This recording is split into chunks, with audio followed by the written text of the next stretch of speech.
stretávate, kto do klubu môže chodiť? Strašne veľa otázok na jeden krát, no ale to nemôže byť.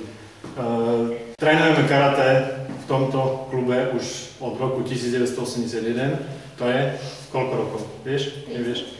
Nie, ešte nie. To je nejakých 27 rokov. Ja som tu skoro od začiatku. Začal som trénovať asi mesiac potom, ako sa otvoril klub. Aha. Do klubu môžu chodiť všetci od 6 od 5 rokov až po dospelých alebo aj starších ľudí. Každý, kto má chuť trénovať karate alebo cvičiť sám pre seba. Prečo cvičíte v bielých pyžamách a čo znamenajú tie farebné pásky? Máte si ich podľa módy? Nie je to podľa módy. Za prvé to nie je pyžamo, je to karate gi. Áno. V Japonsku, alebo laicky sa to volá na Slovensku kimono.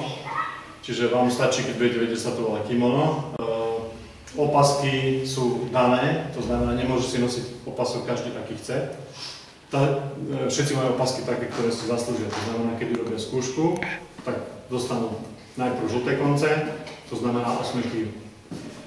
Keď urobí ďalšiu skúšku, tak má žltý pás, to je 7 kg a takto pokračuje až po 1. kg, ktorý je hnedý pás. Keď už niekto veľa trénuje karate a niečo dosiahne, tak môže ísť na majstrovský stupeň. Prvý dan, to je čierny pás.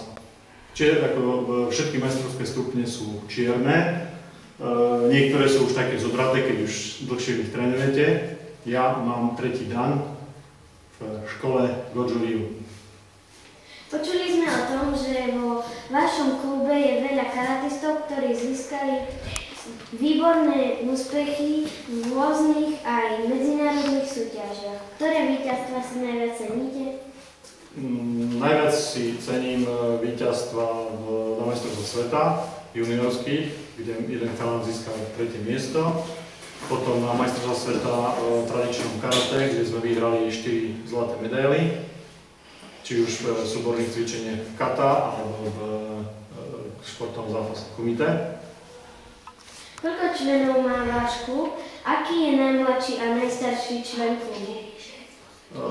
Členov nás je, myslím, že okolo 85, neviem tu presné číslo, pretože nie všetci chodia pravidelne na tréning a členovia klubu sú aj takí, čo už prestali trénovať, ale občas prídu na tréningy. 5-ročných a najstarších máme nejakých 45 do 50 rokov. Predpoklad musí mať, aby som sa mohla stať členom vášho klubu? Chuť cvičiť, to je mi potrebné.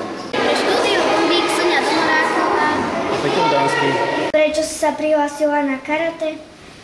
Išla som za kamoškou a strašne sa mi to zapáčilo, tak budem chodiť aj naďalej. Čo ťa tu najviac baví? Všetko možné, čo cvičíme. Čo znamená farba tvojho pasu? Keď prepaskujem, tak budem mať inú farbu pasu. Ako často mávate tréningy? Útorok a štvrtok. Je tento šport vhodný aj pre dievčatá? Určite, pretože to cvičíme na obranu. Bola si už aj na nejakej súťaži? Bola.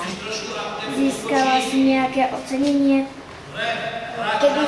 Keby bola aj 4. miesto, tak by som mala 4. miesto. Dio Gombík, Veronika Žurčicová a Simona Gažovičová.